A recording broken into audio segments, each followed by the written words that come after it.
All right, good morning. Tour Divide day 4. Like I said, I didn't get as far as I wanted, but that may have been a good thing.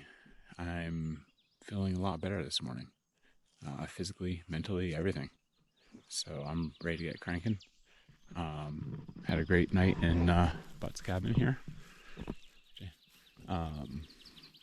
Turns out when you're in the cabin, you all get up when the first person gets up, but that's a good thing because it means I'm 6 o'clock and we're ready to roll. I had coffee and oatmeal, and yeah, gotta get at it.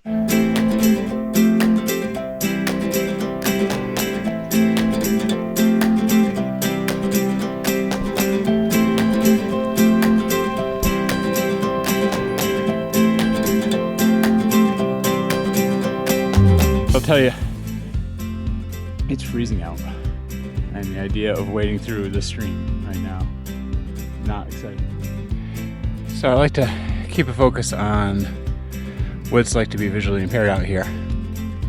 And one of those times, situations like this, I'm coming down this road, I don't know, maybe 10 miles an hour, 15 miles an hour, moving. And I come up upon this, and most of the people you can see went off to the right, rode right through, no big deal.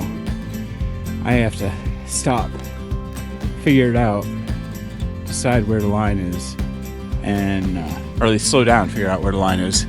By the time I do that, I don't have enough speed to get through the mud pit, so I have to stop and walk through it. Not a big deal.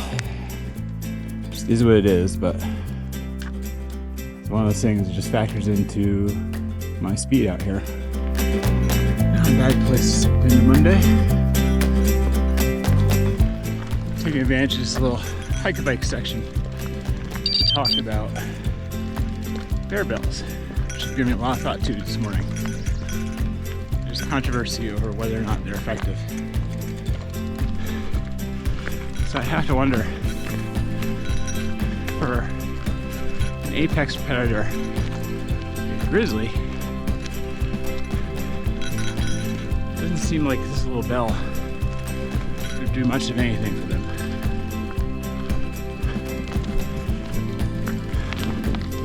But I'm not getting rid of it. I don't want to test that theory if I can.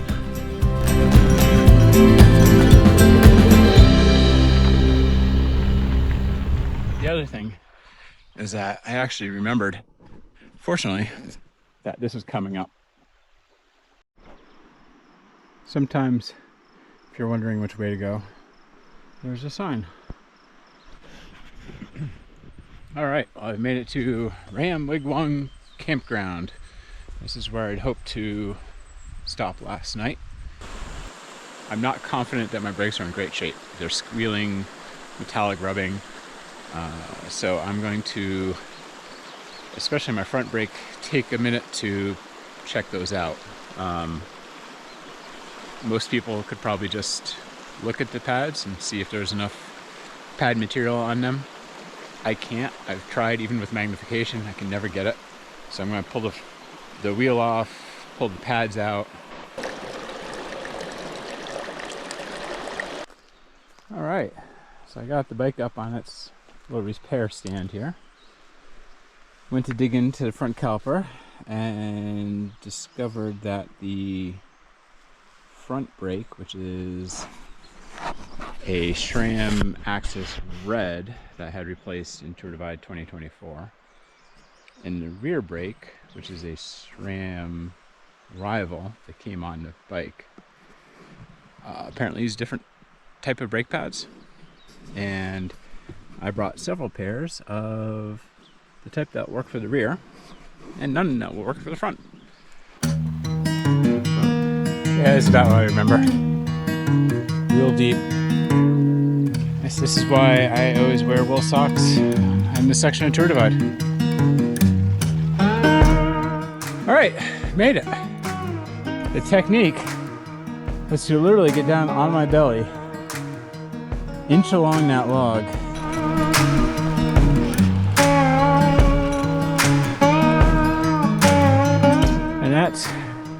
the wall. Hope someone can splice in some dramatic chords when I say that. Cannot describe how steep that is. It's been 11 minutes since I started this. I don't know if you can see now.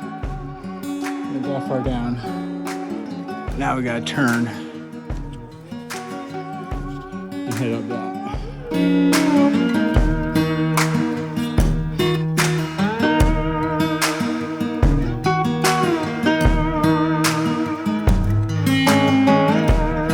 There's this buzzing. There's a swarm of hornets. And now I'm on a place where a minute ago I'd found a round rock and I rolled it down the trail, and it went all the way down the trail, kept going, bounced off the side, and I could just hear it crashing through the woods all the way down. So I'm like, okay, this is precarious. Now there's hornets. So I got it out of there as fast as I could. It was a good incentive to push it up the wall.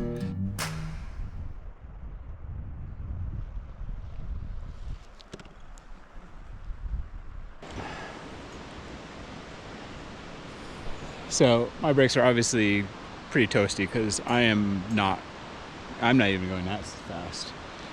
And I pull over to give myself a little break, and only to find out that I have no rear brake at all. Nothing. All right, so it's maybe 5 minutes later and I have brakes again. Just like that, back in the United States.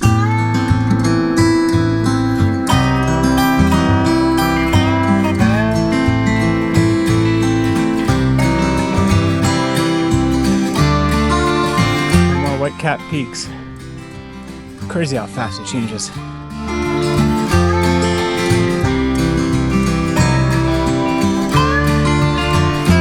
home for the night. This place is pretty cool.